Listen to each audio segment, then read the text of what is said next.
Hello students, welcome again. हम शुरुआत कर रहे हैं वॉल्यूम 1 क्वांटिटेटिव मेथड्स का learning module number 3 statistical measures of asset return का सेशन नंबर 2। और इस सेशन में मैं लेने वाला हूं measures of location quantiles topic. बहुत इजी टॉपिक है। हमारे कोर्स में क्वांटाइल्स का कैलकुलेशन पार्ट हमारे कोर्स में इसका एज सच क्या यूज होने वाला है वो कोई हमारे कोर्स में इतना डिस्क्राइब नहीं किया गया। What is quantiles? Quantile चार तरीके से कैलकुलेट होते हैं। The first is called as quartile, second is called as quintile, third is called deciles and last one is called as percentile। तो पहले तो ये है क्या, और कोशिश करते हैं थोड़ा समझने की कि इसका यूज क्या होगा फाइनेंशियल एनालिसिस में। इनफैक्ट आजकल majority of competitive exams rather than using percentage system they are using percentile system, जो कि यही क्वांटाइल्स का आपका एक पार्ट है। तो थोड़ा उसको भी समझेंगे। पहले तो व्हाट इज क्वांटाइल्स। क्वांटाइल्स आपके लिए क्या करने वाला है, ये एक एंटायर पॉपुलेशन डेटा को, जो आपका बहुत बड़ा डेटा सेट होगा, लेट से आपको बॉम्बे स्टॉक एक्सचेंज बीएससी पे लिस्टेड 1000 इक्विटी शेयर्स के 2025 के होल्डिंग पीरियड रिटर्न का एक डेटा पूरी लिस्ट डाउन करके मिल गया। तो अब 1000 शेयर के रिटर्न का डेटा, एक तो तरीका है कि जब आपको एनालिसिस करना है, लेट से आपको स्टॉक पिक करने हैं, तो आप उस 1000 शेयर्स के डेटा को क्या करिए, एनालाइज करिए और उसके हिसाब से पिक करिए। या फिर इससे एक बेहतर तरीका यह होता है कि आप उस 1000 ऑब्जर्वेशन को, उन 1000 ऑब्जर्वेशन को आप सबसेट में क्या कर देते, डिस्ट्रीब्यूट कर देते। और सबसेट इस तरीके से अरेंज होते कि जी फर्स्ट सबसेट में सबसे लोएस्ट परफॉर्मिंग होते, एंड जैसे जैसे आप आगे बढ़ते हैं वैसे वैसे स्टॉक्स का परफॉर्मेंस क्या होता जा रहा है, बढ़ता जा रहा है। तो ये जो सबसेट में पूरे एंटायर डेटा को डिस्ट्रीब्यूट करने का काम में, सेग्रीगेट करने का काम है, that is what our quantiles are going to do. तो क्वांटाइल की डेफिनेशन क्या है, इट डिस्क्राइब्स द लोकेशन। ये पर्टिकुलर पिन पॉइंट करेगा कि कौन से नंबर का ऑब्जर्वेशन, nth ऑब्जर्वेशन, ऑब्जर्वेशन की वैल्यू नहीं बताएगा, ये ऑब्जर्वेशन की पोजीशन बताएगा। Describes the location of the data that identifies the value at और बिलो विच, कि इस पोजीशन पे जो डेटा है, ये डेटा और इसके नीचे वाले सारे डेटा इस पर्टिकुलर क्वांटाइल में एग्जिस्ट करते हैं। At a stated fraction of the data lies, एक उस पर्टिकुलर लोकेशन पे जो डेटा है वो इंक्लूड है, और उसके नीचे वाले सारे डेटा इस पर्टिकुलर क्वांटाइल में इंक्लूडेड है। अब ये क्या कर रहे हैं, डेटा को सबसेट में बांट रहे हैं।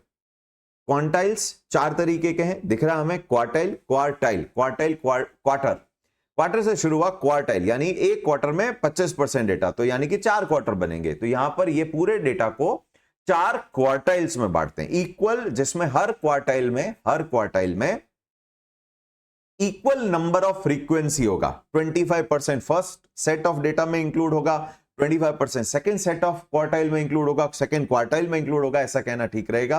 थर्ड क्वार्टाइल में नेक्स्ट 25% बेस्ट परफॉर्मिंग होंगे, और last quartile, fourth quartile, first quartile, second quartile, third quartile and fourth quartile में हाईएस्ट परफॉर्मिंग 250 शेयर्स होंगे out of the 1000 shares. Quintile, थोड़ी सी स्पेलिंग में डिफरेंस है। मेन मेजर का नाम है, स्टैटिस्टिकल मेजर का नाम है क्वांटाइल, दिस इज क्विंटाइल। ये क्या करेगा, आपके डेटा को 5 सबसेट में डिस्ट्रीब्यूट करेगा। इसका मतलब 20% डेटा डिस्ट्रीब्यूट होगा।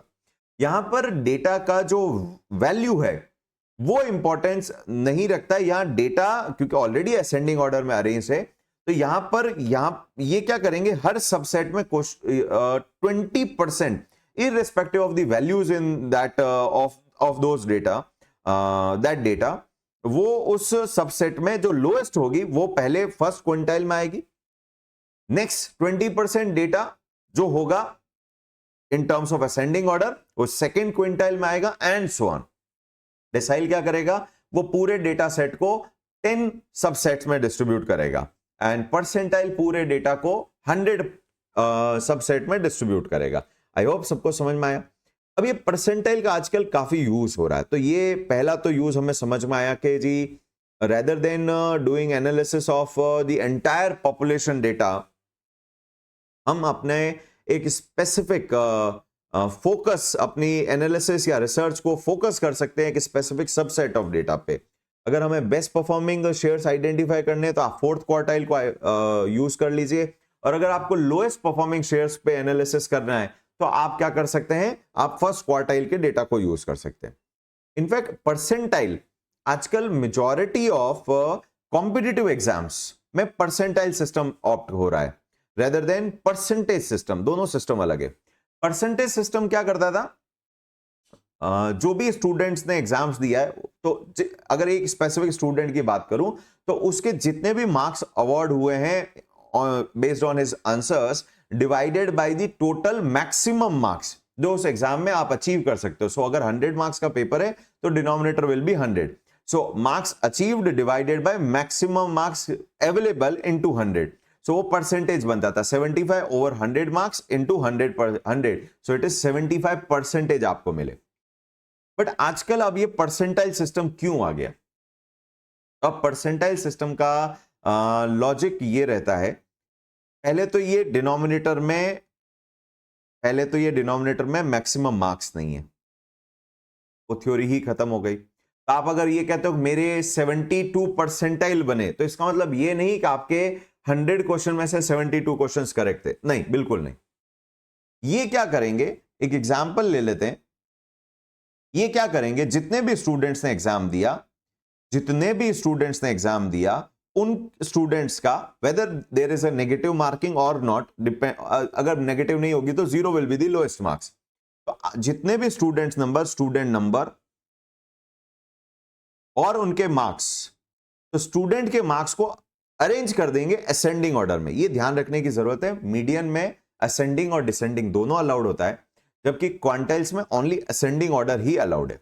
तो student number 1 2 3 4 and the lowest mark, negative है तो नेगेटिव ले लेंगे, नेगेटिव है तो नेगेटिव भी ले लेंगे, लेट्स से, बिकॉज कुछ एग्जाम्स में ऐसा है कि for each correct question you will be awarded 1 mark and for each incorrect answer you will be awarded negative 0.25 marks, deduct कर लेंगे। तो उस केस में हो सकता है किसी स्टूडेंट के ओवरऑल मार्क्स ही नेगेटिव आ जाए, पॉसिबल है कि उसके incorrect answer are 4 times more than the correct answers. तो उस केस में एक नंबर मिला और 0.25 5 बार कट गए तो भैया नेगेटिव में पहुंच जाएगा। तो लेट्स से नेगेटिव से शुरुआत करते हैं, बिकॉज असेंडिंग ऑर्डर है तो सबसे नेगेटिव जो नंबर होगा वो सबसे पहले आ जाएगा।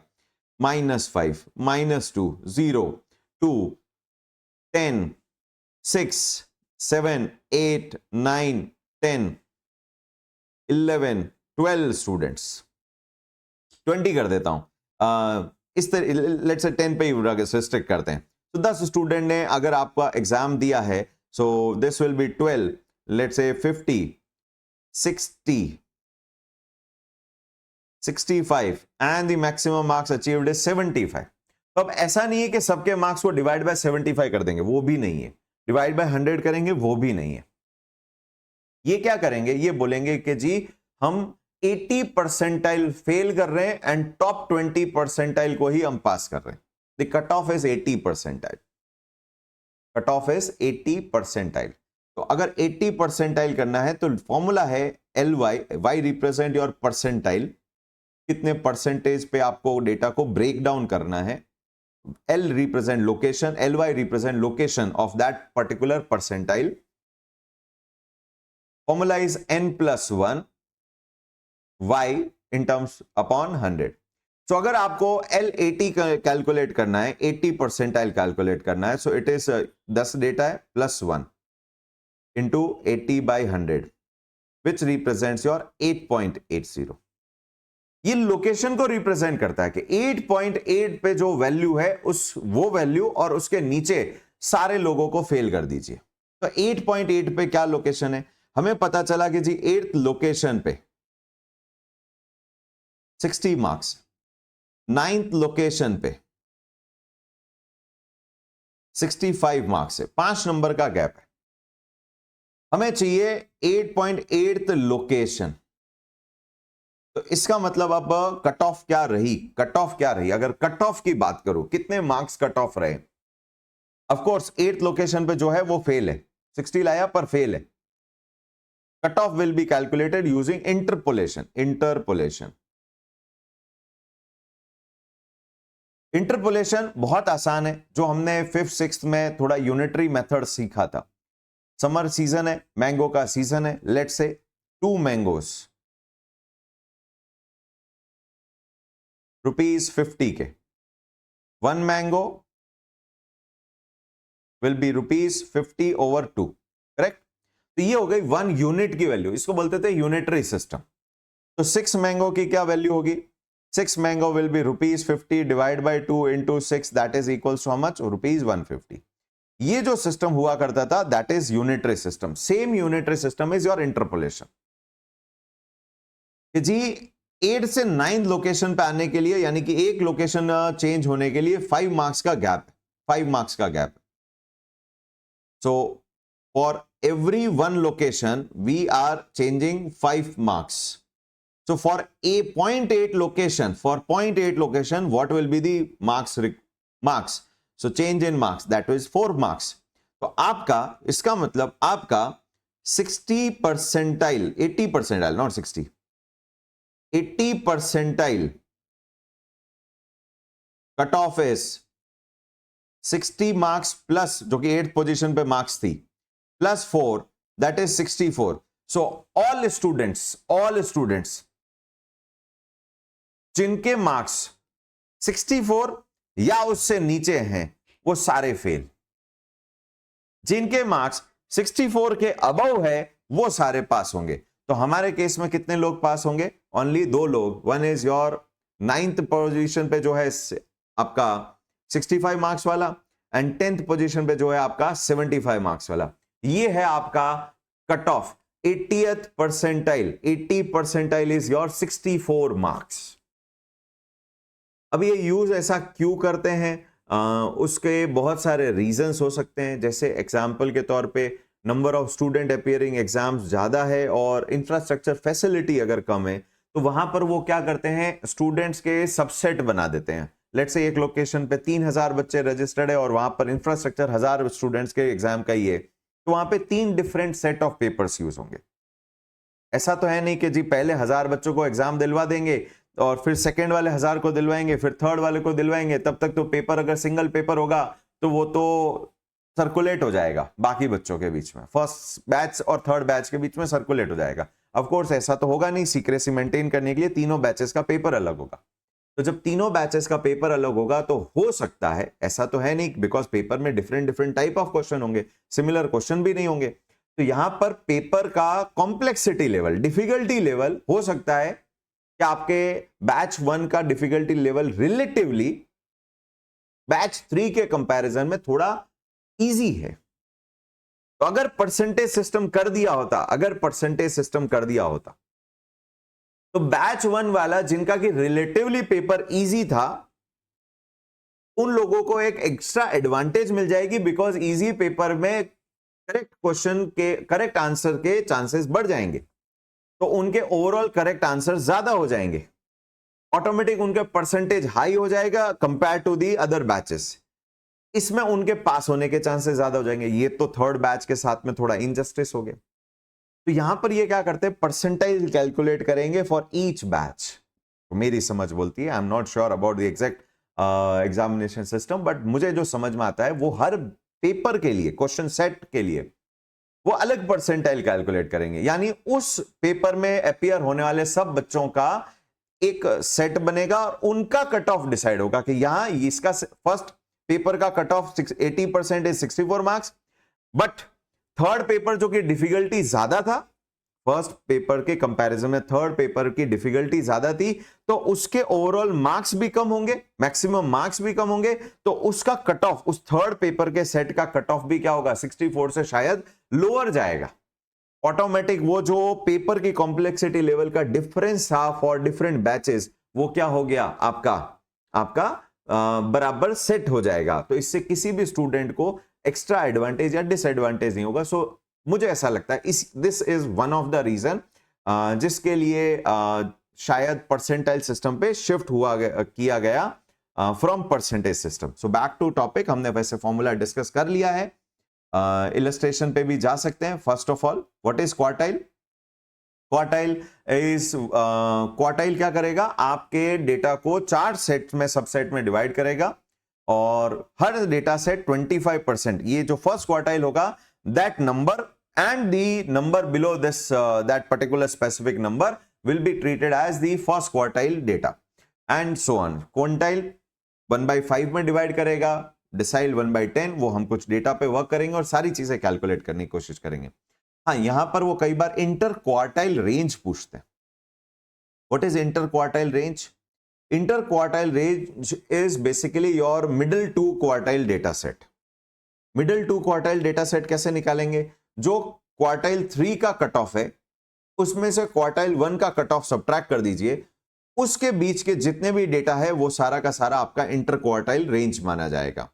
So it's basically your 251st 251 number पे जो स्टूडेंट है and till 750 is your inter quartile range. जो आपका 1000 स्टूडेंट्स के डेटा सेट में आपका इंटर क्वार्टाइल रेंज बोले, या अगर 1000 रिटर्न का डेटा है, ऑब्जर्वेशन है, तो 251 से लेके 750 वाला जो नंबर ऑफ ऑब्जर्वेशन होगा वो सारा इंटर क्वार्टाइल रेंज माना जाएगा। बेसिकली Q2 एंड Q3 में आने वाले डेटा सेट। अब वापस काम करते हैं, शुरुआत करते हैं। डेटा का कैलकुलेशन कैसे होगा? इट डिपेंड कि आपका डेटा इंडिविजुअल सीरीज है या डिस्क्रीट सीरीज है। अब ये इंडिविजुअल सीरीज क्या होती है? इंडिविजुअल एंड डिस्क्रीट सीरीज है या कॉन्टिन्यूअस सीरीज है? पहले तो ये इंडिविजुअल सीरीज और डिस्क्रीट सीरीज और कॉन्टिन्यूअस सीरीज क्या है वो समझेंगे। वैसे ये इन डेप्थ में हमारे नेक्स्ट आने वाले लर्निंग मॉड्यूल में, जिसमें हम प्रोबेबिलिटी डिस्कस करने वाले हैं, पर यहां पर भी डिस्कस कर लेते हैं इंडिविजुअल सीरीज।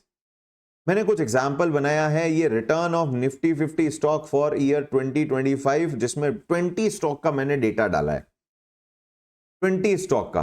तो निफ्टी 50 के पूरे 50 स्टॉक नहीं है, 50 स्टॉक नहीं है, तो मैं यहाँ निफ्टी 50 की जगह 20 शेयर्स भी लिख सकता हूँ। 20 शेयर्स लिख देते हैं, चलो वो ज्यादा ठीक रहेगा। पहले शायद जब एग्जाम्पल बना रहा था तो मैं 50 का, पर वो लिखते लिखते बहुत लंबा डेटा हो गया। Return of 20 shares for year 2025 का डेटा दिया। तो जब डेटा हर इंडिविजुअल जो आपका शेयर है उसके रिटर्न के इंफॉर्मेशन को आप एक स्पेसिफिक ऑब्जर्वेशन की तरह लिखते हैं, उनको किसी क्लास में या फिर कंबाइंड नहीं करते इन टर्म्स ऑफ फ्रीक्वेंसी, तो ऐसी सीरीज को बोला जाता है इंडिविजुअल सीरीज। तो एक स्टॉक के -12 आए, दूसरे के -11 आए, और मैंने यहां पर क्या किया है, पूरे डेटा को असेंडिंग ऑर्डर में पहले ही अरेंज करके दे रखा है। एग्जाम में शायद आपको डेटा अरेंज ना मिले, तो आपको पहले क्या करना पड़ेगा, डेटा को अरेंज करना पड़ेगा, ये ध्यान रखिएगा। तो यहां पर 20 शेयर्स का डेटा था। हर शेयर को स्पेसिफिक इंपॉर्टेंस देते हुए हमने क्या किया, एक एक शेयर के रिटर्न को एक लाइन में, एक कॉलम में हमने पूरा प्लेस किया। This type of series is called as individual series. Every individual data is presented separately from other data. Discrete series ये क्या करेगा, सिमिलर वैल्यू अगर किसी ऑब्जर्वेशन की है, सिमिलर वैल्यूज अगर किसी ऑब्जर्वेशन की है, तो उनको कंबाइंड कर देगा और उसके साथ में एक फ्रीक्वेंसी का इंफॉर्मेशन देगा कि वो पर्टिकुलर वैल्यू कितनी बार रिपीट हुई है, वो पर्टिकुलर वैल्यू कितनी बार रिपीट हुई है। तो मैंने इन 20 शेयर्स के रिटर्न के डेटा को वापस डिस्क्रीट सीरीज में कन्वर्ट किया।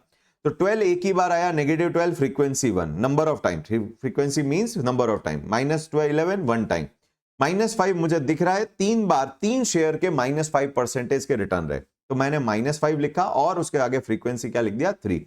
This type of series is called as discrete series. Next, continuous series क्या है, यहां क्लास बन जाएगी, क्लास मींस रेंज बनेगी।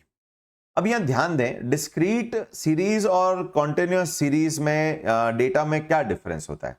डिस्क्रीट सीरीज में आपका हर स्पेसिफिक डेटा आइडेंटिफिएबल होता है कि जी एक शेयर के -12% आए, एक शेयर के -11 आए, किसी के -5 आए, specific pin point number place किया जा सकता है, आप आइडेंटिफाई कर सकते हो।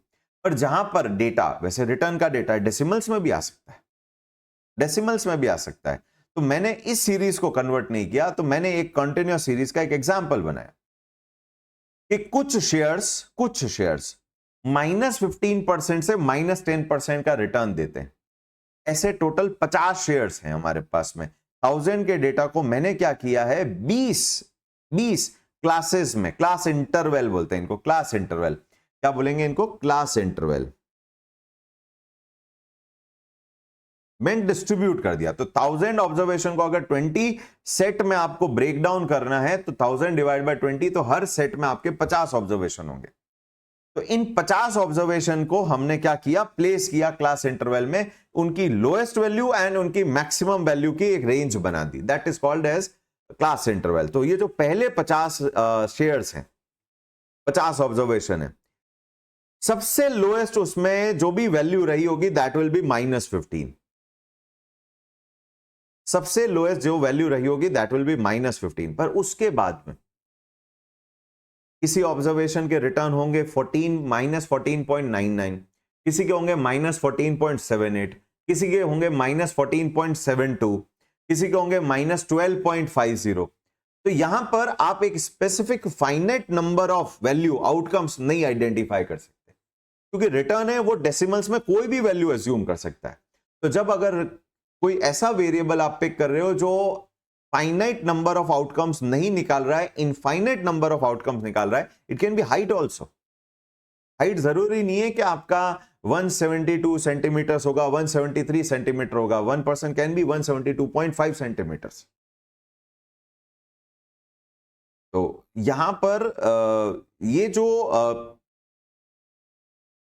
डेटा जहां पर कोई specific finite number of outcomes नहीं होते हैं, वहां पर जनरली कॉन्टिन्यूअस सीरीज यूज होती है।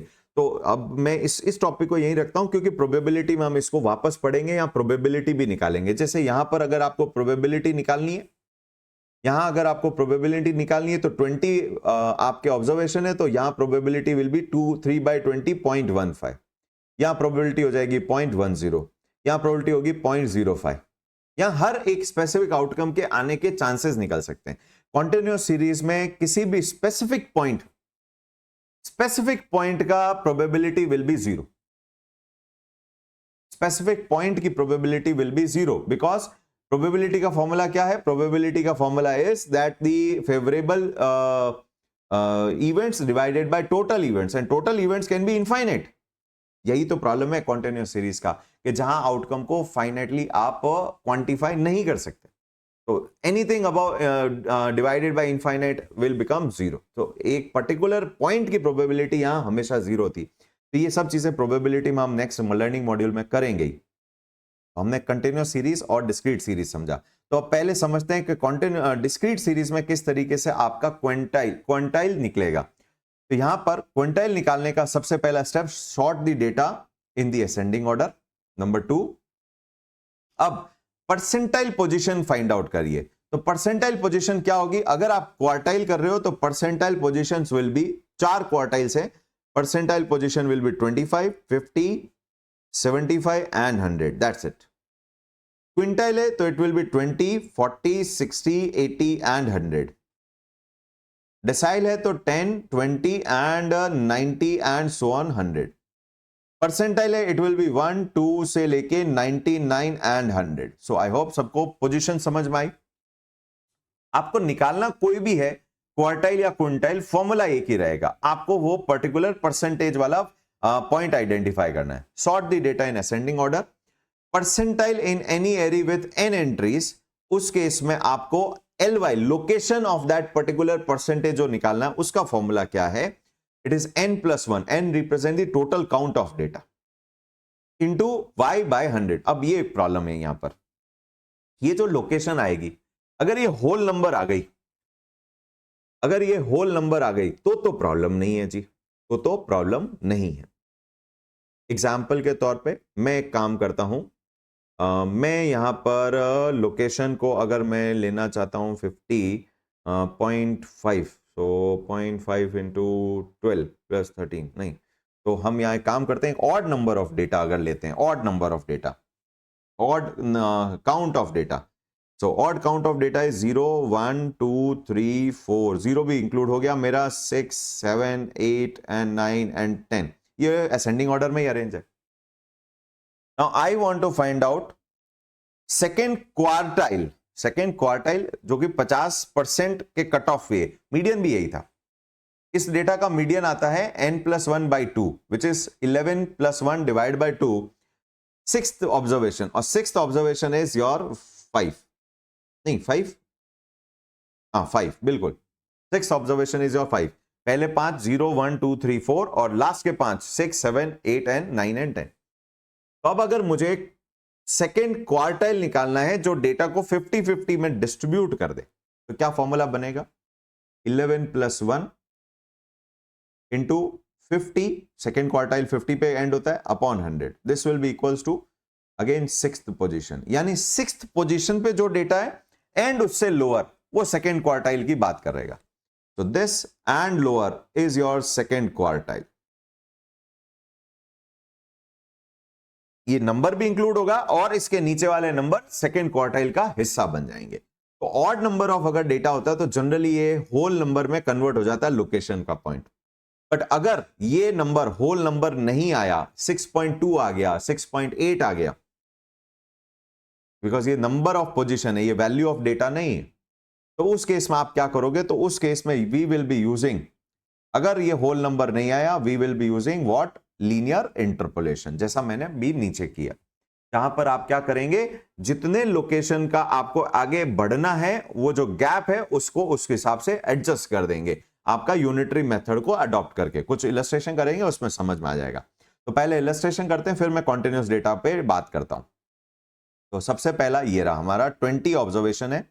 मैंने आपको कहा है कि जी फर्स्ट क्या निकालिए? मीन निकालिए। तो मीन तो बड़ा आसान हो गया, एक्स बार कैसे कैलकुलेट होगा?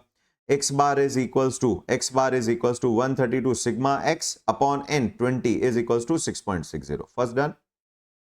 यहां पर अगर फ्रीक्वेंसी डिस्ट्रीब्यूशन है तो आपको यहां पर क्या करना पड़ेगा? फ्रीक्वेंसी अगर डिस्ट्रीब्यूशन होता है तो आपको क्या करना होता है? फ्रीक्वेंसी डिस्ट्रीब्यूशन के केस में आपको your x into frequency multiply करना पड़ता है। r into F, -12 -11 -15 -2 0 2 6 4 16 then 24 then 15 20 25 and 30। ये वापस आपका 132 ही आना है। 132 डिवाइड बाय 20 सेम फॉर्मूला, बस डिफरेंस क्या होगा? यहाँ sigma F X upon sigma F आ जाएगा, rather than sigma X upon N की फॉर्मूला की जगह। तो ठीक है, सिग्मा ये एक है इंडिविजुअल के लिए, sigma X upon N, and यहां पर होगा sigma F X upon sigma F, frequency distribution. So ठीक है, median mean is over.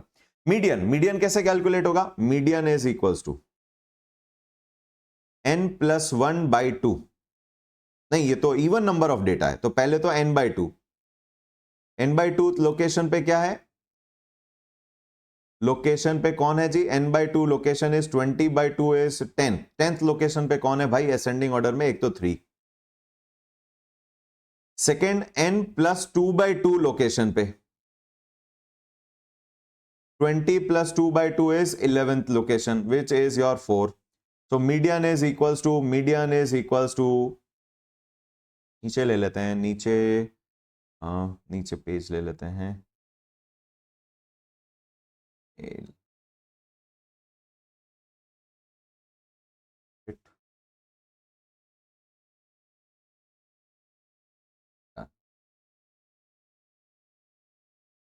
So median will be equals to क्या हो जाएगा? 10+11, 10+11th लोकेशन पे 3+4 है, आप 3+4 का डिवाइड बाय 2 सिंपल एवरेज कर दीजिए, that is 3.5। That is your median, that's it. What is mode? Mode जो सबसे ज्यादा फ्रीक्वेंटली आया, तो फ्रीक्वेंसी डिस्ट्रीब्यूशन में तो बहुत इजीली आइडेंटिफाई हो गया, 3 टाइम्स। इंडिविजुअल सीरीज में आपको ढूंढना पड़ता है, एंड आपने को समझ में आया कि कुछ डेटा 3 टाइम्स आया, कुछ डेटा 2 टाइम्स आया, तो हाईएस्ट फ्रीक्वेंसी -5 की है, that is your mode. Mode is your -5। Mode is your with the highest frequency is your -5। So it is a unimodal data, एक ही मोड है। अगर 2 के डेटा की फ्रीक्वेंसी 3 होती तो हम बोलते बाई मॉडल डेटा है, दैट्स इट। अब क्या बोलता है? आपको फर्स्ट क्वार्टाइल निकालना है। फर्स्ट क्वार्टाइल कैसे करेंगे? फर्स्ट क्वार्टाइल का मतलब है फर्स्ट क्वार्टाइल यानी कि पहला 25%। 20 ऑब्जर्वेशन है, +1 मल्टीप्लाइड बाय 25 डिवाइडेड बाय 100, तो it is equals to 21 into 0.25, the observation number 5.25 location पे, this is first quartile ly, first quartile ly, I'll say ly, first quartile location ly is equals to 5.25 data and below. तो ये क्या होंगे, this is equals to P Y value of data, the point of data जो है हमारा fifth location पे क्या है जी, फिफ्थ लोकेशन पे है 5 -5 और 5.5 इन दोनों के बीच में होगा कहीं पे, 5.25 -5 और -2 के बीच में, बड़ा खतरनाक हो गया ये तो हमें चाहिए fifth location and sixth location पे, यहां पर है -5, यहां है -2, हमें चाहिए 5.25 लोकेशन पे क्या डेटा होगा। यूनिटरी यूज करिए, बहुत इजी है, यूनिटरी यूज करिए, इट विल बी -5 प्लस, इन दोनों के बीच में गैप +3 है, +3 है, -5 से -2 इज +3, सो +3 का चेंज आता है for one position. So if I want to change 0.25 position, what will be the gap? The gap will be equals to -5 plus 0.75. It is equals to -4.25. So all data, all observations having value of -4.25 or below will be -5, -6, -7 onwards. वो सारे first quartile का part बनेंगे. तो 4.25 is your negative, 4.25 is your first quartile and below, I will say and below. The complete data set which is having a number value of -4.25, of course इस data में कोई -4.25 नहीं है, तो यहां पर उसके बाद में -5 है, तो ये सारे डेटा आपका फर्स्ट क्वार्टाइल में कन्वर्ट हो गया. नेक्स्ट, सेकेंड क्वार्टाइल डेटा चाहिए. अब इनको सेकेंड क्वार्टाइल कैसे कैलकुलेट होगा, सेकेंड क्वार्टाइल वैसे वो मीडियन का कट ऑफ ही होता है, LY location of data will be 20 + 1 into 50, quartile second है, into 100, that will be equals to 10.5 data, 10.50 position पे जो डेटा है, फिफ्थ पोजीशन पे जो डेटा है. तो value of data will B 10th position पे कौन है जी, 10th पोजीशन में -3 पॉजिटिव एंड 11th पे 4, सो 3 + 4 - 3, एक पॉइंट का गैप आता है, 1% का गैप आता है for one position and we want to move 0.5 position, so this will be equals to 3.5%. so complete data set 3.5% and below, जिसकी वैल्यू 3.5 है या उससे कम है, they will be part of your second quartile. तो first quartile कहां break हुआ, -4.25, उससे लेके उसके ऊपर एंड 3.5 एंड बिलो, वो that data set will be called as second quartile data set.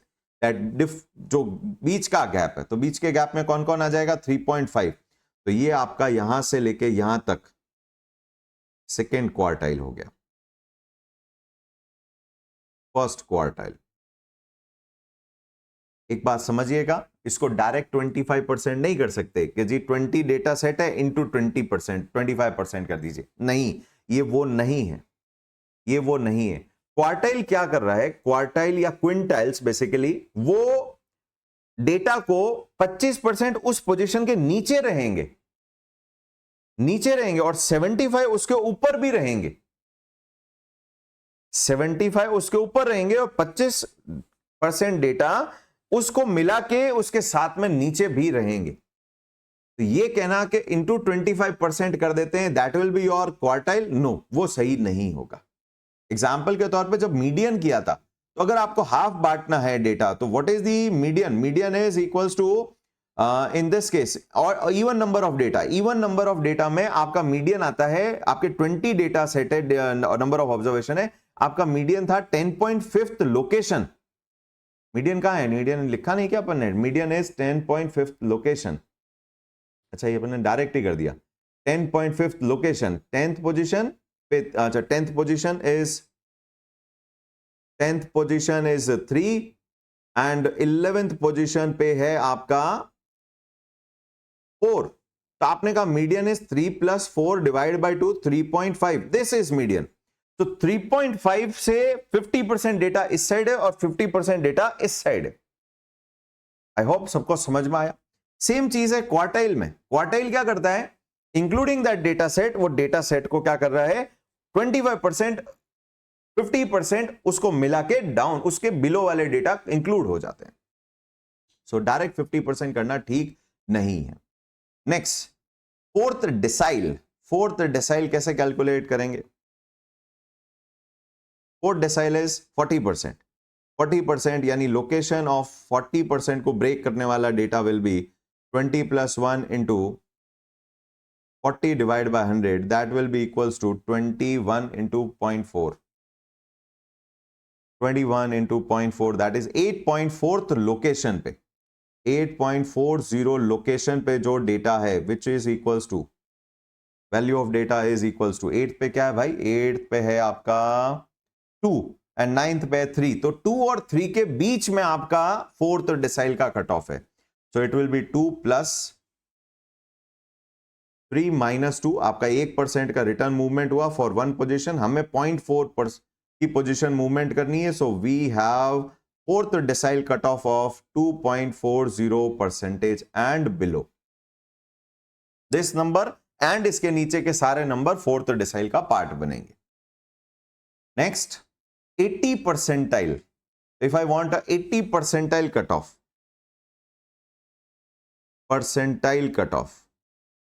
location will be 20 + 1, 80 on 100 is equals to 21 into 0.8 is equals to 16.80 location. So we have value of data is equals to py represents what this py represent, ly represent the location of y percentage, कितने percentage आपको data नीचे रखना है। py represents it is the value at or below which y percentage of distribution lies, वो उस data का value represent करता है। सो py इज द सिंबल। तो py इज इक्वल्स टू कितना हो जाएगा, 16 नंबर पे कौन है जी, 16 नंबर पे है 15 एंड 20, ये इंटरेस्टिंग है। तो 15 प्लस 5% का गैप है, 20 - 15, 16 और 17 के बीच में फॉर 1 पोजीशन। हमें 0.8 पोजीशन आगे बढ़ना है। तो 0.8 पोजीशन अगर आगे बढ़ना है तो it means 4, 19%। So any share which is having a return of 19% और below will be treated as part of first 80 percentile return. First 80 percentile shares are giving a return of 19% और below. तो ये हुआ हमारा अलग अलग परसेंटाइल, क्वांटाइल और quintile calculate करने का तरीका। हमने एक ही डेटा पे mean, median, mode, quartile, quintile, quintile तो नहीं था, डिसाइल एंड परसेंटाइल, क्विंटाइल भी निकाल सकते थे सेम फॉर्मेट से। So I hope done. Let's move to continuous series. Continuous series में क्या होगा, कॉन्टिन्यूअस सीरीज के बारे में और ज्यादा डिटेल में वैसे हम प्रोबेबिलिटी में देखेंगे, जहां आउटकम फाइनाइट, इनफाइनाइट आउटकम हो सकते हैं। तो जहां इनफाइनाइट आउटकम हो सकते हैं तो पहले तो आप यहां पर थोड़ा तरीके से काम करेंगे। यहां क्या करेंगे, सबसे पहले पूरे डेटा के नंबर ऑफ ऑब्जर्वेशन को 20 से डिवाइड कर दीजिए। 20 से डिवाइड करिए पूरे डेटा को। 20 बिन्स में आपको क्या करना है, स्प्लिट करना है, डेटा को असेंडिंग ऑर्डर में बनाना है। और मान लीजिए आपके पास 1000 शेयर्स के डेटा है, रिकॉर्ड्स हैं, तो 1000 डिवाइड बाय 20 यानी हर सब सेट में 50 शेयर्स का डेटा आएगा। तो पहले 50 इररिस्पेक्टिव ऑफ देयर वैल्यू उसकी एक क्लास बना दीजिए। तो जो पहले 50 शेयर से लोएस्ट 50 रिटर्न्स देने वाले, उनका जो लोएस्ट वैल्यू है और उनकी जो हाईएस्ट वैल्यू है उसकी एक क्लास इंटरवल बनाइए। तो मैंने इस तरीके की एक क्लास इंटरवल आपके लिए बना रखी है। क्लास इंटरवल का साइज सेम होगा ऐसा जरूरी नहीं है। एग्जांपल के तौर पे आप देखोगे जो क्लास इंटरवल नंबर 1 है वो -15 से -10 है। असेंडिंग ऑर्डर में डेटा है तो असेंडिंग ऑर्डर में क्लास इंटरवल भी बनेगी। यहां पर पहले बिन, सबसेट को बिन भी बोल सकते हैं, कि गैप 5 की है, दूसरे की गैप ओनली 2 की है, बिकॉज अगले 50 शेयर्स जिनका रिटर्न है वो 2% के रेंज के अंदर ही आ गए, तो ठीक है, वो चलेगा। अब ये मैंने 20 ही क्यों बोला? 20 बोलने का एक कारण है। 20 बोलने का ये कारण है, ये हो गया क्वार्टाइल क्या करेगा, 25, 50, 75 और 100 इतने परसेंट के डेटा को ब्रेक डाउन करेगा। यहां पर हमारा 25 भी आ गया, 50 भी आ गया, 75 भी आ गया एंड 100 भी आ गया। ये तभी होगा जब आप 20 सबसेट्स में डेटा को डिवाइड करोगे। क्विंटाइल, क्विंटाइल इज 20, 40, 60, 80 एंड 100 वापस। डेसाइल 10, 20 वो तो दिख ही रहा है हमारे को। परसेंटाइल यहां जनरली कैलकुलेट नहीं करवाया जाता, क्योंकि यहां पर और करना भी होगा तो वो पर्टिकुलर फिर क्लास इंटरवल का ही आप ऑब्जर्वेशन बोलेंगे कि this class interval is having a this particular percentile, पर स्पेसिफिक पॉइंट ऑफ परसेंटाइल यहां आइडेंटिफाई करना नहीं पॉसिबल है। तो ऐसे क्वेश्चन में परसेंटाइल पूछेगा भी नहीं आपको। ऐसे क्वेश्चन में क्वार्टाइल, क्विंटाइल और डिसाइल तक ही बात करेगा। अब मैंने आपको कहा कि जी सेकंड क्विंटाइल निकालो। क्विंटाइल का मतलब क्या है, 20% का ब्रेक है। तो अगर आपको सेकंड क्विंटाइल की बात करेंगे तो यहां वो n+1 इंटू LY/100 करने की जरूरत नहीं है। आपका डेटा ऑलरेडी 5% के बकेट में डिस्ट्रीब्यूटेड है, बिन्स में डिस्ट्रीब्यूटेड है। सेकंड क्विंटाइल विल बी जो 20% से पहले 20 तो फर्स्ट क्विंटाइल, अगले 20 यानी 21 से लेके 40th की जो फ्रीक्वेंसी है, 40th परसेंटेज का डेटा है, वो आपका सेकेंड क्विंटाइल है, which is represented by your this data set. Data bin number 3rd, 4th, 5th, 6th, 7th, 8th, 9th, 10th and so on. तो कौन से बिन के डेटा हमारा सेकेंड क्विंटाइल होगा? That will be the shares which are included in bin number 5, 6, 7 and 8 will be counted as your second quintile data। यहां बड़ा easy हो जाता है काम अगर ये बिन में डेटा आपका सेग्रीगेटेड है। बिन डिस्ट्रीब्यूट 20 होने चाहिए। कैसे करेंगे? टोटल ऑब्जर्वेशन डिवाइड बाय 20 करके एक एक बिन की साइज डिसाइड कर लीजिए। तो अगर टोटल ऑब्जर्वेशन 500 है तो बिन की साइज 25 होगी। इस तरीके से आप डेटा को डिस्ट्रीब्यूट करिए।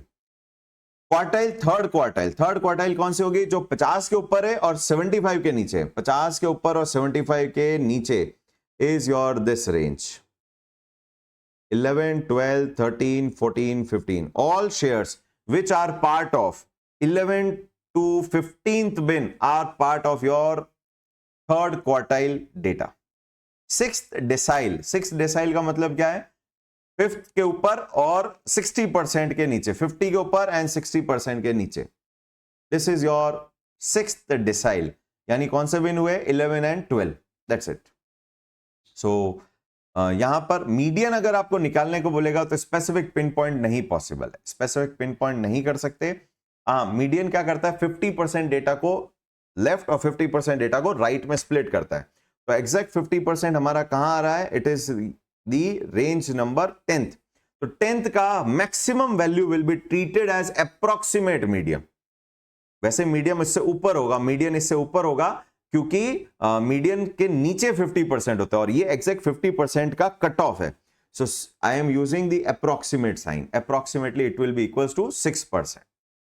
सो hopefully continuous series, discrete series में क्विंटाइल्स, क्वार्टाइल, क्विंटाइल, डेसाइल और परसेंटाइल्स कैलकुलेट करना सबको समझ में आया। आगे बढ़ाता हूं। एक छोटा सा टॉपिक है हमारे कोर्स में जो थ्योरेटिकली एमसीक्यूज आ सकते हैं, बॉक्स एंड विस्कर प्लॉट। अब ये बॉक्स एंड विस्कर प्लॉट क्या है? ये जो हमारा क्वार्टाइल का डेटा है, क्वार्टाइल का जो डेटा है उसको ग्राफिकली प्रेजेंट करते हैं ताकि आप आउटलायर्स को ग्राफिकली, डायग्रामेटिकली आइडेंटिफाई कर सकते हैं। आउटलायर्स क्या? आउटलायर्स वो जो एक्सट्रीम पॉजिटिव या एक्सट्रीम नेगेटिव वैल्यूज है, extreme best and extreme worst values है, ऐसा कह सकते हैं। तो यहां पर ये बनता कैसे? आपके सामने डायग्राम है। सबसे ऊपर एक लाइन होगी, that is called upper bound, highest value. ये आपके डेटा का हाईएस्ट वैल्यू को रिप्रेजेंट करेगी। देन एक लाइन सबसे बॉटम में होगी, which will be your the lowest value in your data. It can be negative, it can be 0, it can be any other number. फिर वो क्या करेंगे? बीच में एक बॉक्स बनाएंगे, नाम ही है बॉक्स एंड विस्कर प्लॉट। अब इस बॉक्स की साइज क्या होगी? इस बॉक्स में कौन सा डेटा आएगा, और बॉक्स को वो क्या करेंगे, दो लाइन विस्कर से ज्वाइन करेंगे। ये जो कनेक्टिंग रोब्स है, ये जो पर्पल कलर की रोब्स है, that is called as whisker on both sides. ये डेटा को कुछ इस तरीके से स्प्लिट करेंगे कि जो आपका फर्स्ट क्वार्टाइल डेटा है, फर्स्ट क्वार्टाइल डेटा है Q1 डेटा, वो first lowest whisker lowest value से आपके बॉक्स के लोअर एंड को टच करेगा, लोअर एंड को टच करेगा, लोएस्ट बाउंड्री ऑफ Q2। और जो आपका सेकेंड क्वार्टर का डेटा, फोर्थ क्वार्टाइल का डेटा है, वो आपका अपर विस्कर में आ जाएगा, इंक्लूड होगा।